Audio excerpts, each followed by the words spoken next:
I just discovered something during worship time. I was trying to lose my voice. And if you're lucky, it'll happen sooner than later.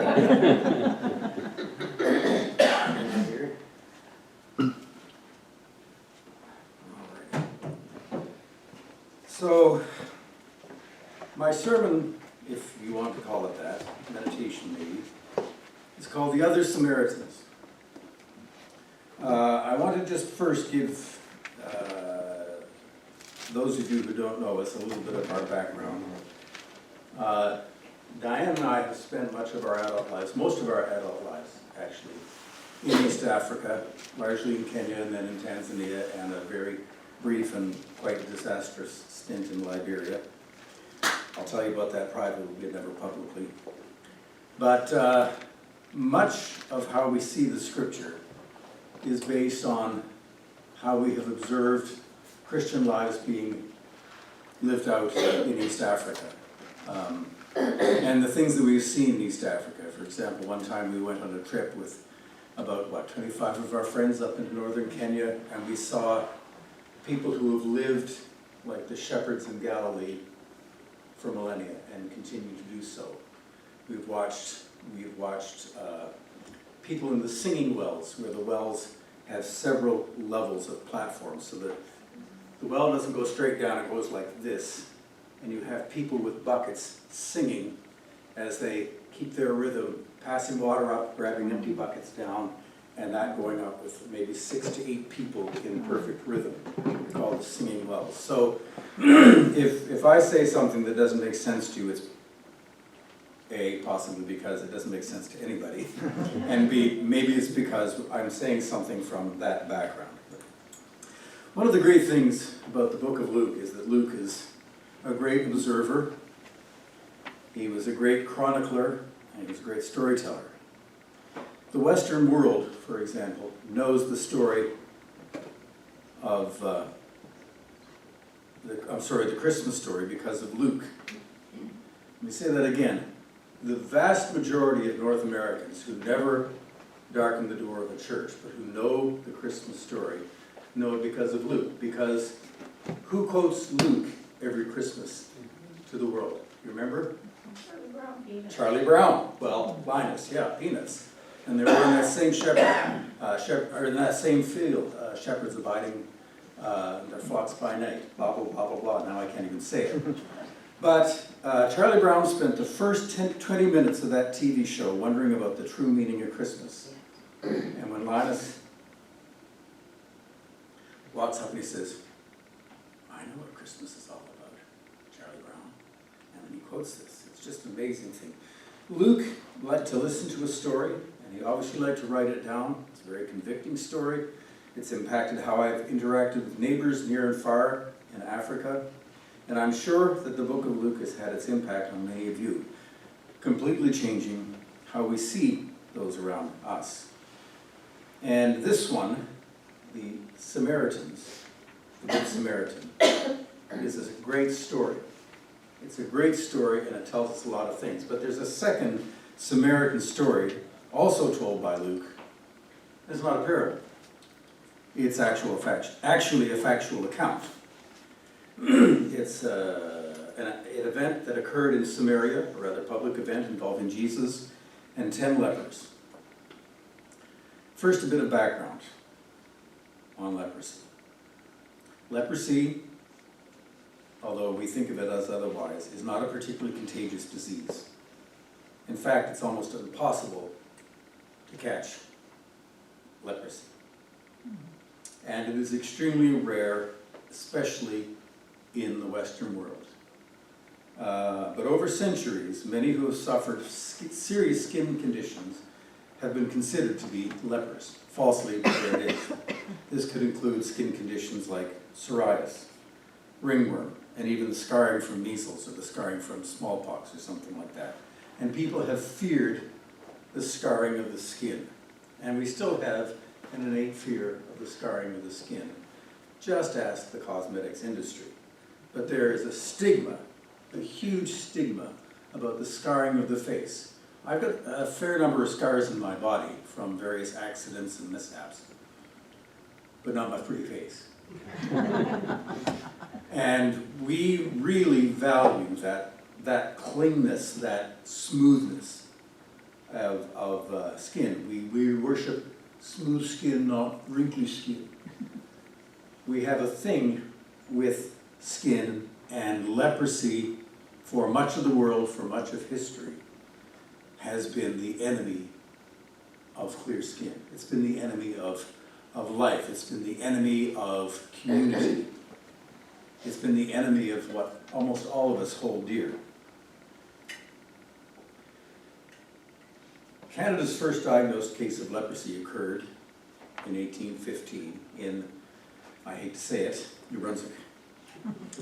But almost simultaneously, it appeared in British Columbia. Not a coincidence, both seaside communities, both seaside provinces. Lots of sailors coming and going, lots of sailors coming and going. The New Brunswick one operated in a town that really hardly even exists anymore, called Tracadie. It's the northern part of the province. As a matter of fact, Tracadie has combined with another municipality to become the Tracadie-Shiloh municipality. And that is where the very, very first, what they called lazaretto, it's more commonly called a leprosarium, but for many, many times it was called a lazaretto after, well, who do you think? Lazarus. That's right. Lazarus, not Lazarus. And sailors in both BC and in New Brunswick were the vectors, the bringers of the disease. To the best of our knowledge, malaria is only transmissible by prolonged, regular physical contact. Many Europeans, even up until the mid-1800s, anyone known or suspected of being afflicted was likely to be declared dead. A funeral was held, and a fake burial was performed with an empty coffin, but they were declared legally, and to all intents and purposes, dead. Now, we have a modern-day term for people who are ostracized in public media. It's the word ghosted. And that's what happened to lepers. They were ghosted. They were almost literally the living dead, because they were declared dead by their families, their communities, and yet there they were on the edges of town. The hysteria over leprosy was caused by a few factors. Number one, for most of history, there was no cure. A cure was discovered in the middle of the 1900s, but for much of history, and even in some parts of the world today, leprosy is a diagnosis of a long, slow, not painful particularly, but certain and agonizing death and humiliation. Leprosy is only fatal in the very long term. Most lepers die of old age, in fact. Leprosy impacts nerve endings, especially on the extremities, where the blood flow is minimal.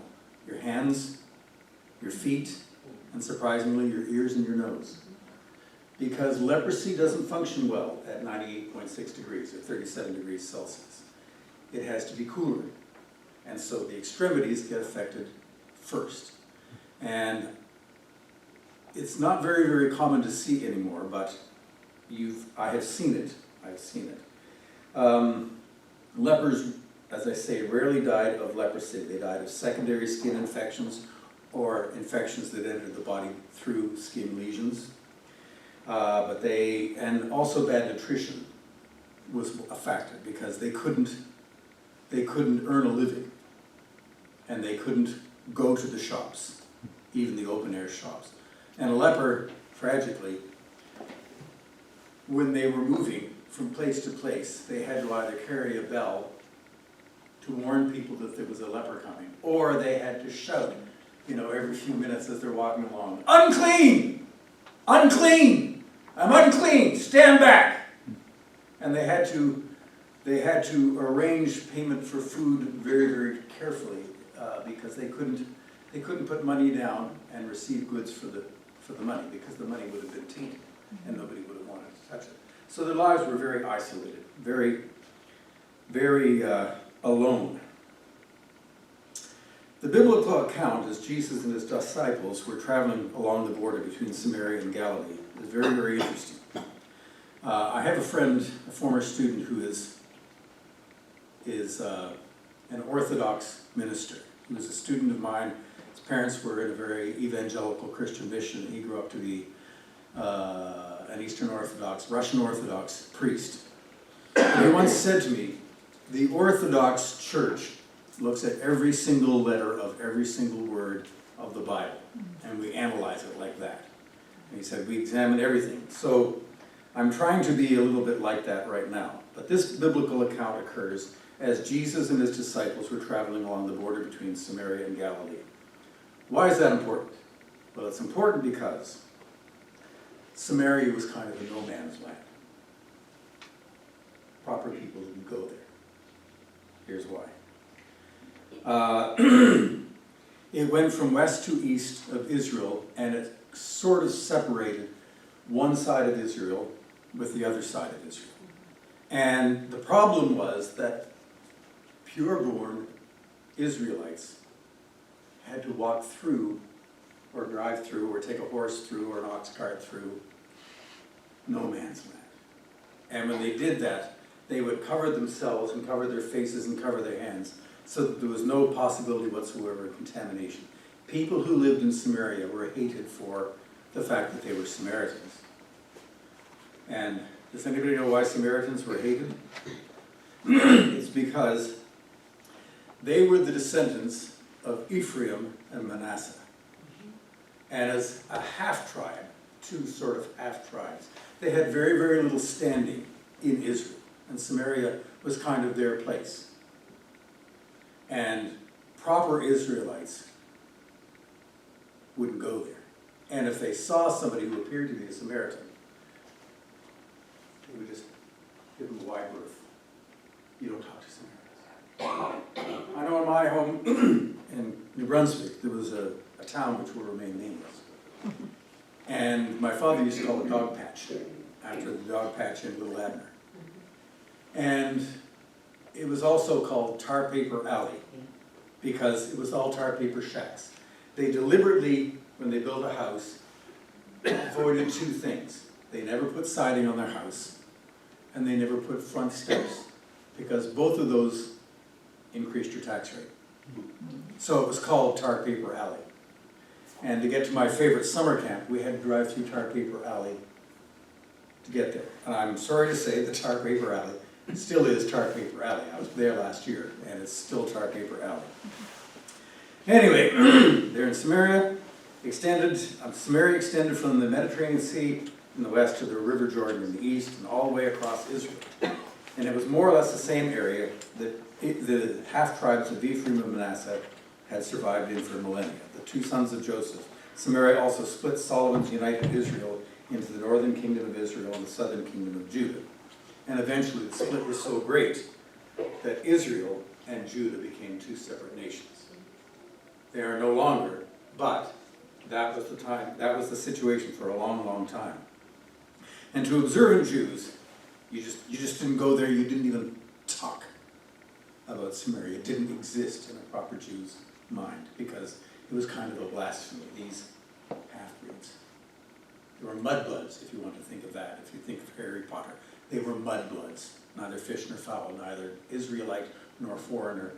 They were mudbloods.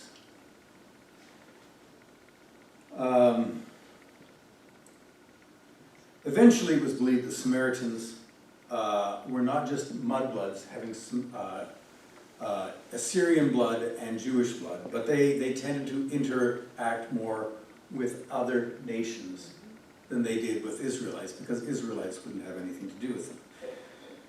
So for a long time it got to the point where Jews did not like the Samaritans and hadn't liked them for at least 400 years, and vice versa. That's why the parable of the Good Samaritan would have mortified Jews. The very idea that a Jewish priest and a Jewish expert in Jewish law were the bad guys, the ones who hurried away from the injured man, and a Samaritan was the good guy. That just didn't happen. The Samaritans were the scum of the earth. We don't talk to Samaritans. We're Israelites. We are the true sons of Abraham. They're the mudbloods. King James Version refers to these 10 lepers. In today's term, they may well have been lepers. They might have been just as easily suffering from psoriasis or scabies or ringworm or something like that.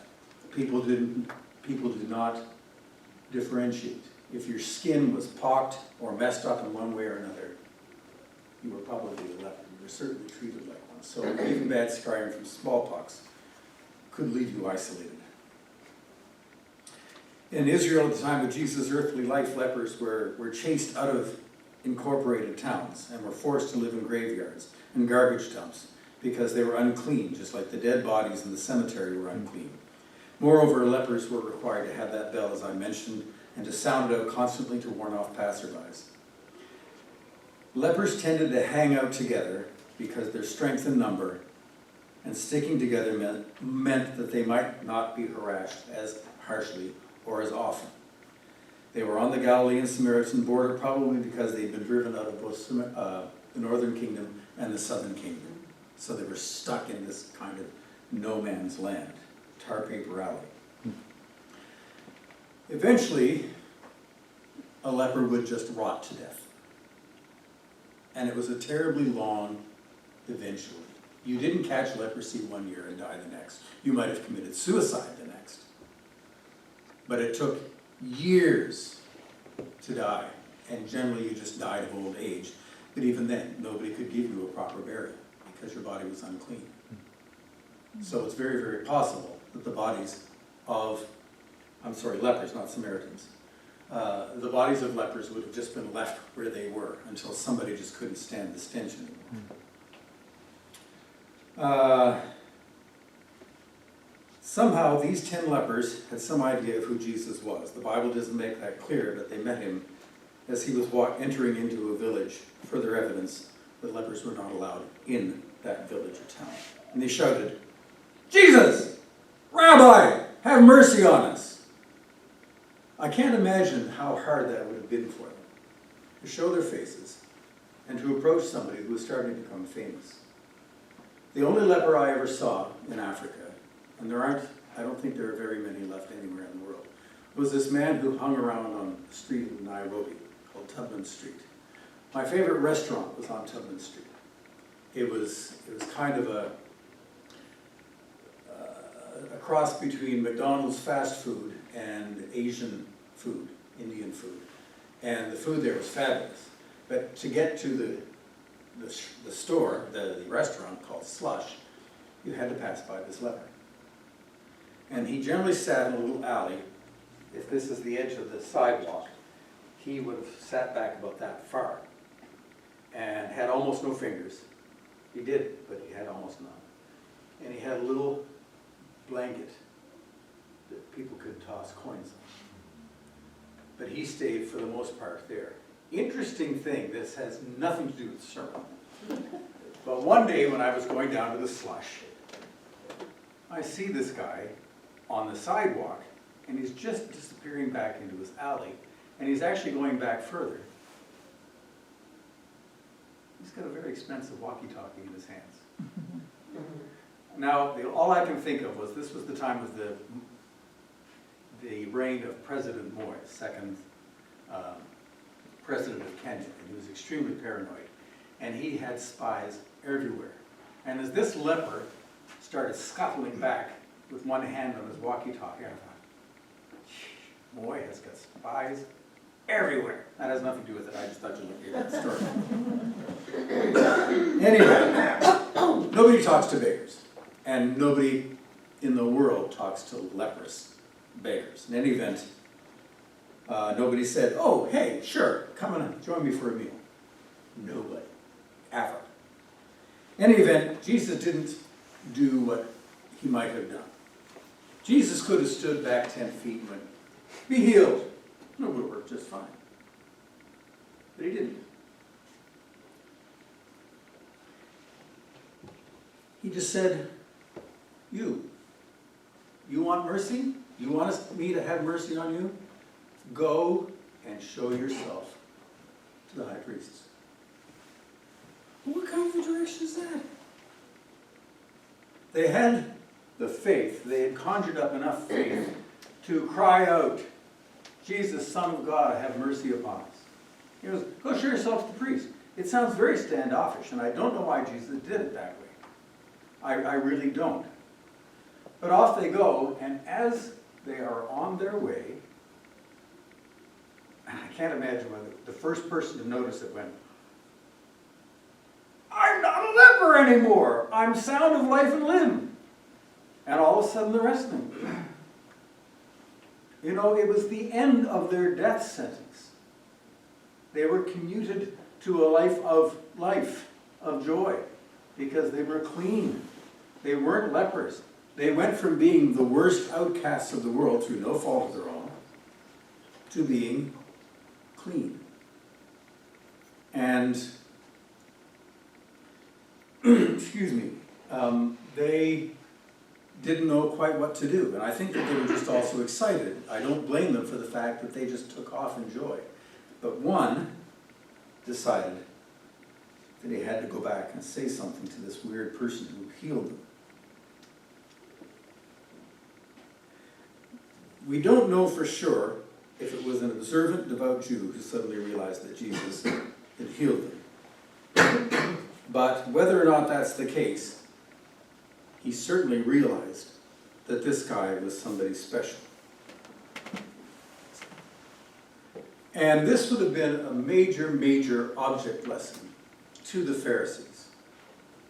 They might not recognize Jesus, but that former leper whose healing nobody could deny recognized Jesus as the Son of God.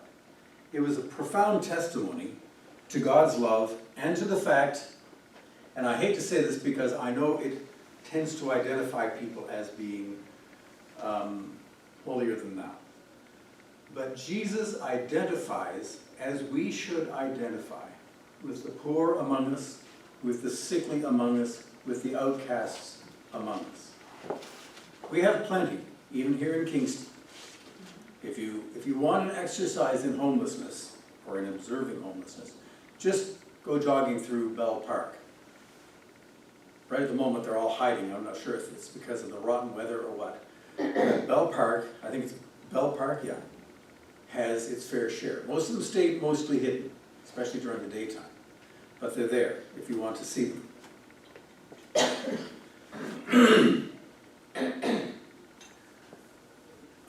I knew a friend in Kenya by the name of Reed Johnson. He was a psychiatrist, practicing psychiatrist. And he was from Philadelphia. I'm sorry, Chicago. And I asked him, you know, who were his clientele in Chicago? And he said, scum of the earth. I said, what does that mean? And he said, oh, I founded or helped found a church called the Scum of the Earth. It's for all the street people. And he said we had to have about 10 adults who had a good income and who had professions of helping. And he said that we founded a church called the Scum of the Earth. And he said anybody can come. We have prostitutes coming for breakfast before church. We have the children of prostitutes coming for school lunches. You know, we work with the people who are normally known as the scum of the earth, and they get a charge out of it. So we've got one prostitute who every Sunday comes and says, I'm the scum of the earth. Well, that's maybe who we should be talking about. In Arusha, I knew a group of street boys, and believe me, if there is a modern day scum of the earth, it's African street children. They are ignored by everybody. We know 2 kids, both of them adults now, and they're the nicest kids I'd ever want to meet. And I was privileged to have counseled them in their baptism training, whatever you want to call it, and I baptized them both. Wonderful kids, kind-hearted, open-hearted, and yet they despised these street kids. They thought that those kids were lazy. It was their kids' own fault that they were street kids, and they ought not to be anywhere near other people. And it troubled me a lot. And so I kept sort of going back to these street boys. And occasionally, there was a bakery right there, and I knew the baker. And he made the nicest, what are called mandazis. Does anybody know what a mandazi is? It's basically kind of donut, but it's triangular like a samosa. And it's donut dough, but it's got a lot of cardamom in it. And they're great for dipping in your tea or coffee. As a matter of fact, that's the only way they're really perfectly good, is dipping them in your tea or coffee. Well, I knew a local guy that sold a lot of samosas, so every now and then when I would go into town, Saidi, who was their kind of ringleader, if you want to call it that, would see me, and he always called me Babu, which means grandfather. I have no idea why he'd call me that. But he and they knew that Babu could be counted on for a mandazi or a samosa. You do know samosas, yes?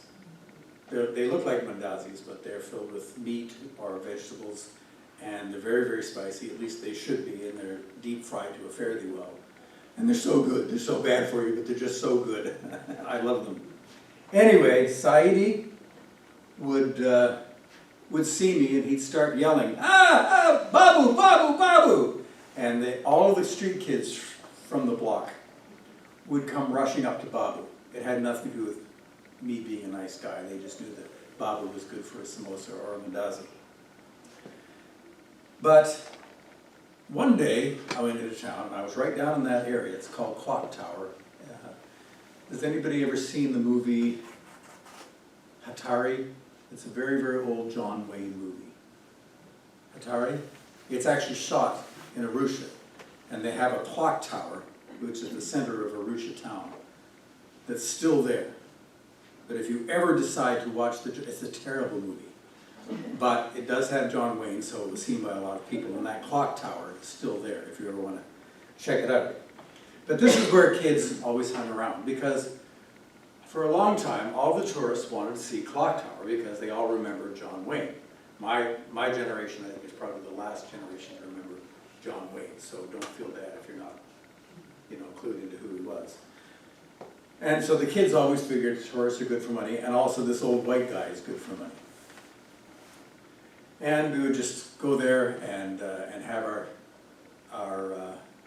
samosas or our mandazis, and sometimes I would sit and chat with them, and sometimes I wouldn't. Saidi was the only one of them that spoke much English. Most of them spoke kind of a bizarre dialect of Kiswahili. It wasn't even pure Kiswahili, so it was hard to communicate. But Saidi was pretty sharp. And I don't know. One thing about the scum of the earth is that they're open. They're very open-hearted and open-minded. And they're prepared to sit and listen to you. And I talk to a lot of what we might call armchair philosophers who are street people. They just know a lot. They know a lot about life. They know a lot about good and evil. They know a lot about survival at the very basic level. An awful lot of street people are amazing philosophers. So if you ever have a chance here, go down to Bell Park sometime and just start strolling around. Eventually you'll see a few, not gangs of them, but you'll see a few homeless people. What do they call them? Unhoused people. And a lot of them would enjoy just a good chinwag, especially if you've got a few, I was going to say a few shillings, but a few quarters or a few bucks to hand to them at the end of it. But to the point. I like to take long, long sidebars. But to the point, these lepers that Luke talked about were not parables. They were real. And they were treated like scum. Even their families would have driven them away. But this particular one leper in Luke 17 was not just a leper and thus ostracized. He was a Samaritan leper, so he was doubly ostracized and doubly disgusting to the Jewish people. And oddly, he's the one that bowed at Jesus' feet, said thank you. He's the only one. And I'm sure that there were a lot of people hanging around who were like, what just happened? But one former leper, now cleansed, is the only one that came. Thank God. Jesus healed an idolatrous, scummy, pagan, mudblood Samaritan. And Jesus ends the story by speaking the wonderful, totally shocking, scandalous, redemptive, loving words. words that the disciples and any passers-by would probably have gone faint to hear. Get up and go home. Your faith has made you well. We can't even begin to grasp what that means. Get up, go home. Faith has made you well. Faith in this Jewish Messiah. We often think, I don't have enough faith. Well, I don't think that those lepers had any reason to feel faith, to have faith. They had heard about this Jesus, everybody had by then. But they cried out to him, and they were healed, and one came back and actually said, thank you. Well, I think a lot of times we are like the other 9. We receive a blessing, and we rejoice, but how often do we come back and say to our Heavenly Father, thank you. Thank you for that. Thank you for taking care of me one more day. Thank you for protecting me from that accident that I was sure was going to happen. Thank you for the food on my table that I really have no more right to than a street kid. Thank you that we worship in a church that's nice and warm on a cold, wet day. Thank you that I'm sitting beside somebody that I can trust not to pick my pocket. Thank you. You can pick mine if you like. But that was just one person. And Jesus actually asked, well, where are the others? No, they've all gone home, sir. Well, you get up and go home. Your faith has made you well. Telling the Samaritan that it was his faith that made him well. The Jews must have lost their minds in shock. Faith in this Jewish Messiah, faith in the power he sensed in this prophet, faith that had been powerful enough that he returned to thank Jesus. I can't imagine how that would have impacted not just the Pharisees, but the other Jews. Why in the world was Jesus talking to that person? Whoa, what just happened? Why did Jesus heal this one? Why not one of us? It's a very good question. Well, we often think of some people, and we all have at least one of these people in our lives, as beyond any reasonable expectation of redemption. Oh, that's a bad one. Oh man, that kid was just born hellish. That man would never darken the door of the church. That man would never convert. There's no way you could get that person to convert. Well, let me tell you a story that is also a true story. When I was a kid, my grandmother lived next door to her nephew. New Brunswick is like that. You go into an area, and especially in rural New Brunswick, and everybody within, 600 meters is related. And that was certainly the case in Elgin, New Brunswick. Lovely little town. I would like someday to live there, but I'm not going to because my kids are all here, or almost all here. But next door to my grandmother, at her nephew's place, was an old guy by the name of Joe. I won't say his last name, because in New Brunswick, if I said his whole name, everybody would know who I was talking about. But Joe was old. He was in his 80s, I think, when I first met him. Joe was mostly blind. Joe had lost both legs to diabetes. Joe had lived a wild life. Joe was born into a wild or bizarre and dangerous life. Do you know what his job was when he was a kid? In the old log drives on the Pollitt River and the Kennebecasis River in New Brunswick, sometimes the logs would get jammed. So what you would do is you would cut logs all winter and just haul them out onto the river. And then in the spring, they would all flow down towards St. John or to wherever, St. George. And then they could be collected and put on ships for England. And Joe's job when he was like 14 would be when the logs got clogged up, when there was a log jam, a literal log jam, his job, I kid you not, was to go in under the log jam, under water, in the freezing post-winter water, and unfreeze that jam. It paid well, but it wasn't a long-lasting job for the obvious reasons. So many of these people died because of a runaway log jam. But that was Joe's job. And Joe had pretty much seen and heard everything. He had faced death probably 100 times. And now Joe, in his 80s,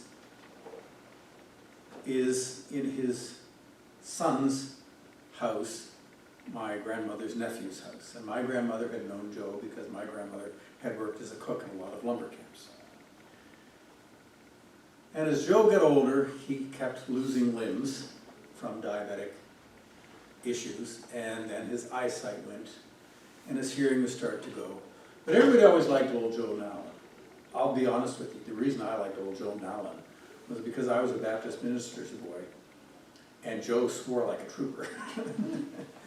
He could swear with the best of them, and it just fascinated me. So I would go and sit and listen to Joe tell stories. But when Joe got very, very old and lost his sight, lost most of his hearing, and he was near to death, he said to his daughter-in-law, her name was Thelma, he'd been kind of unable to communicate for several days. And all of a sudden she was fluffing up his pillows and things like that, and all of a sudden he grabbed her hand.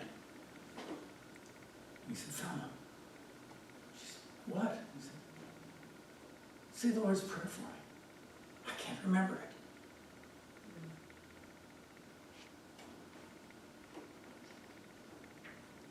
And so she started, and then Joe remembered where he was in the prayer and finished the prayer with her.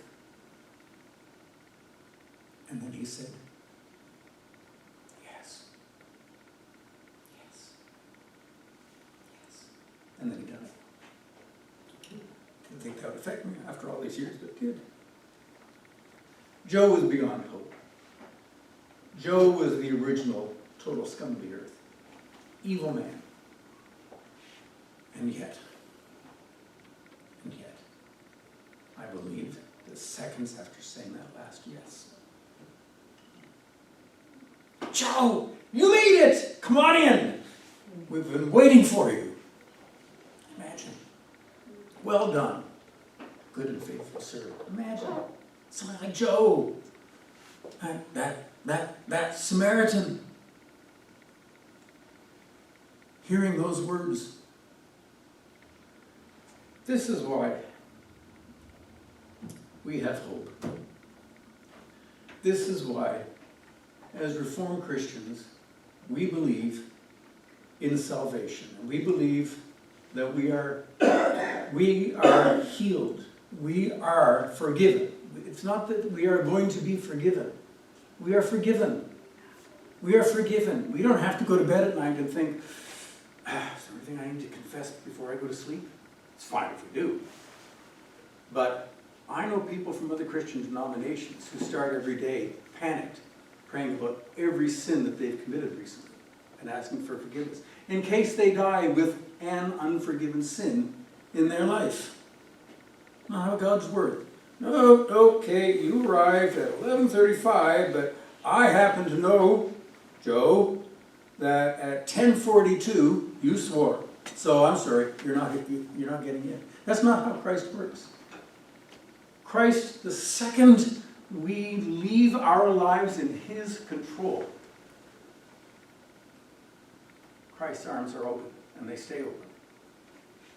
And I so look forward to the day. And there are times when I panic and I go back to that old way of thinking, I'm not good enough.